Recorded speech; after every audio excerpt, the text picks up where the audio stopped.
Yeah, we're very pleased with the way the season's turned out so far.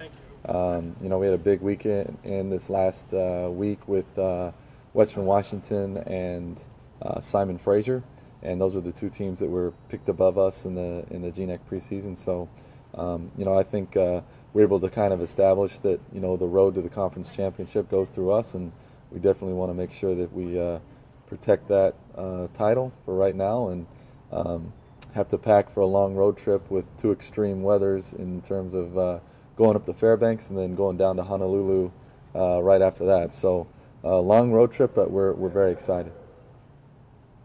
And Coach, just you talk about how pleased you are with the season so far. What is it that you're most pleased with from your team right now? Just the way that our team's coming together right now in terms of, we really only have, 4 or 5 kids that understand, that came into the season and have a decent understanding of the system and knowing each other, and then with 7 new players, to ask them to come in and compete at this high of a level is a very tall order, and to be able to put themselves in a position to beat the preseason favorites in the league and compete in the shootout like they did. That's for kids that had never played 4-year college basketball before and been in our situation.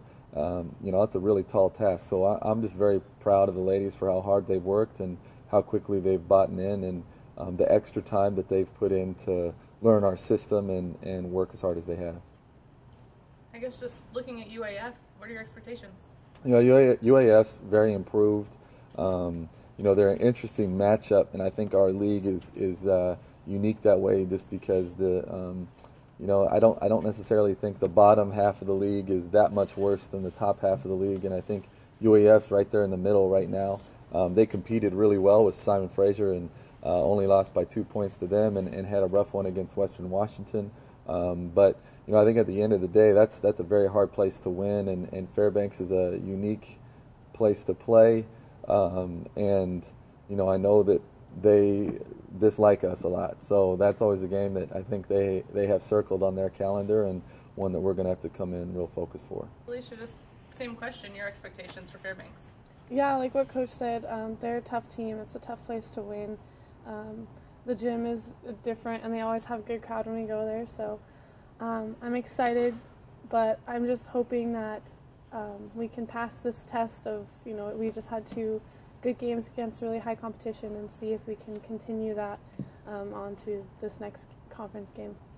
And Alysha, with these two, coming off those 2 wins and everything, what do you think that you learned about this team, or that maybe that has surprised you this early on, especially with 7 new players?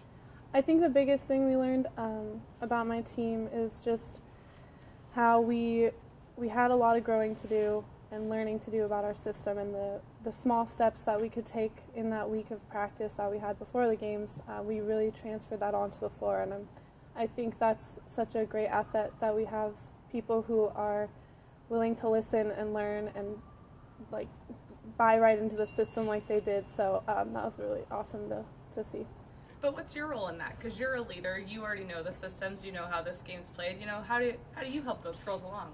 I think the biggest thing is I talk to them and I tell them, hey, I know what this is like. I know it's tough to learn this, but you just got to give it your all and really communicate and buy in, and just encouraging them, because everyone's going to make mistakes, and that's totally fine. But just that they know that we've got their backs as returners, and that we believe in them. It's gonna work out. And two road trips like this, you go up to Fairbanks, Hawaii, and everything. Yeah. And even that look, on your face, like, wow, how tough a trip is that? Fairbanks, the cold, it really gets to you. So that's a tough way to play in that. But I would say Hawaii's almost worse, just because no AC. We're not used to playing in that temperature or humidity at all. So we just gotta be tough and get through those games.